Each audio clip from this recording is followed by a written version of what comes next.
Bonjour mes chers élèves, on va voir ensemble une nouvelle leçon d'orthographe et qui est l'accord du participe passé avec l'auxiliaire avoir. Donc, comme toujours, et avant de commencer, on doit jeter un coup d'œil sur les objectifs de cette leçon et qui sont comme suit. Être capable d'identifier le participe passé, savoir accorder le participe passé avec l'auxiliaire avoir.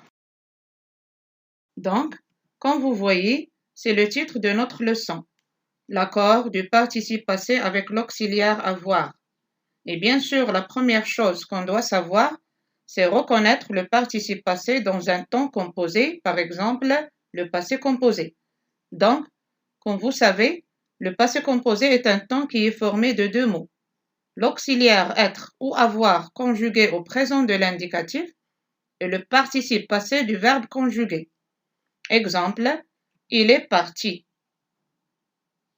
Comme vous pouvez le constater, EST, c'est l'auxiliaire être au présent. Et parti, c'est le participe passé du verbe partir.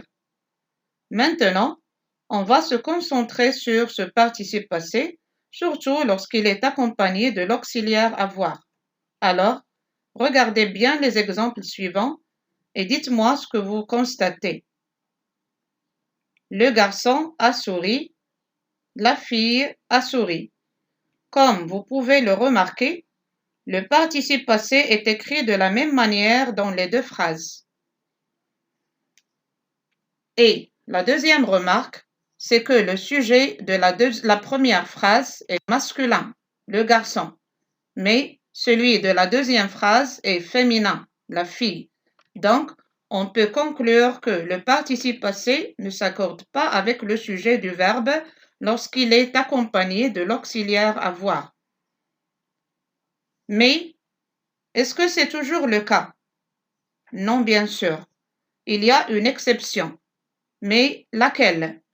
C'est ce qu'on va savoir en étudiant ensemble les exemples suivants.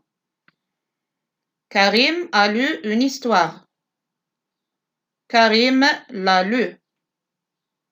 Ayoub a terminé ses devoirs. Ayoub les a terminés.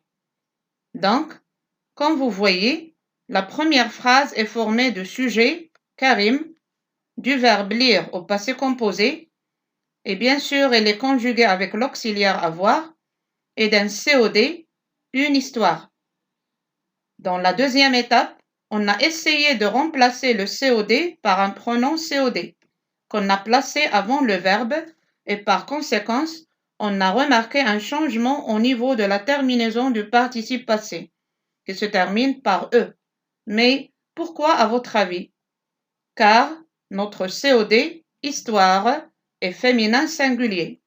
Et lorsqu'on le remplace par un pronom qu'on doit placer avant le verbe, à ce moment, notre participe passé, lu, doit s'accorder avec le COD en genre et en nombre. C'est pourquoi elle a pris un E. La même chose pour l'exemple numéro 2. Ayoub a terminé ses devoirs. Ayoub les a terminés. Ici, notre COD, ses devoirs, est masculin pluriel. Donc, on l'a remplacé par le pronom COD, les, qu'on a placé avant le verbe, et comme vous pouvez le constater, le participe passé terminé est accordé au masculin pluriel, c'est-à-dire, elle est accordée avec le COD du verbe. C'est pourquoi on lui a mis un S de pluriel. Donc, on peut conclure que le participe passé, conjugué avec l'auxiliaire avoir, s'accorde avec les pronoms personnels COD du verbe qui sont me, m'apostrophe, te, t'apostrophe, le, la, l'apostrophe, les, nous et vous. Si ceux-ci sont placés avant le verbe. J'espère que vous avez bien compris la leçon d'aujourd'hui. Au revoir et à la prochaine.